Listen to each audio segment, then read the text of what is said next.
স্বয়ং ভগবান শ্রীকৃষ্ণ অর্জুনের রথের সারথি হয়ে কুরুক্ষেত্রের যুদ্ধে অংশগ্রহণ করেছিলেন। রথটিতে 4টি ঘোড়া ছিল। ঘোড়া 4টি প্রতিনিয়ত ছুটে বেড়াচ্ছিল, আর রথটিও সামনের দিকে এগিয়ে চলছিল। 18 দিন ধরে যুদ্ধ চলল। অবশেষে 18 দিন পর এই যুদ্ধ সমাপ্ত হল। যুদ্ধ সমাপ্ত হবার পর শ্রীকৃষ্ণ এবং অর্জুন রথ থেকে নেমে গেল। তারা দুইজন নামা মাত্র রথটি আগুনে পুড়ে ছারখার হয়ে গেল। অর্জুন তখন অবাক হয়ে ভাবল, এই আগুন আসলো কোথা থেকে? আর 1-8 দিন ধরে যুদ্ধ করার পরেও রথটির কোনো অংশের ক্ষতি হয়নি, তাহলে তারা নামার পরেই কেন রথটি পুড়ে গেল? এই কথা শ্রীকৃষ্ণকে অর্জুন জিজ্ঞাসা করল। তখন ভগবান শ্রীকৃষ্ণ হাস্যমুখে অর্জুনকে বলল, হে অর্জুন, যেই রথ দ্বারা আমার যুদ্ধ শেষ হয়ে যায় সেই রথ তো এভাবেই পুড়ে ছারখার হয়ে যায়।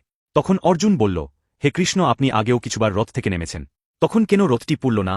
তখন শ্রীকৃষ্ণ বললেন, তখন যে আমি রথের মধ্যে পবনকে বাতাস রেখে গিয়েছিলাম, এই পবন থাকার ফলে রথটির কোনো ক্ষতি হয়নি। কিন্তু এখন যে আমার যুদ্ধ শেষ হয়ে গেছে, আমি পবনকে সঙ্গে নিয়ে নেমে গেছি, তাই রথটি পুড়ে ছারখার হয়ে গেল। ঠিক তেমনি আমাদের এই দেহটি হচ্ছে কুরুক্ষেত্রের সেই রথটি। এই দেহ রথটিও ঘোড়ার মতো কাম, ক্রোধ, লোভ, মোহে প্রতিনিয়ত ছুটে বেড়াচ্ছে। আর সেই পরমপুরুষ ভগবান শ্রীকৃষ্ণই আমাদের দেহে আত্মারূপে বিরাজ করছেন সারথি হয়ে। আর আমরাও প্রতিদিন এই দেহ রথটির মাধ্যমে সংসারে কুরুক্ষেত্রের যুদ্ধের মতো বিভিন্ন যুদ্ধ করে যাচ্ছি।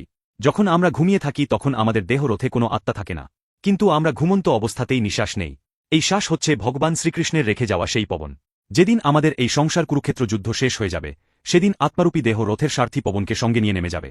সেদিন আমাদের এই সাধের সুসজ্জিত দেহ রথটিও আগুনে পুড়ে ছারখার হয়ে যাবে।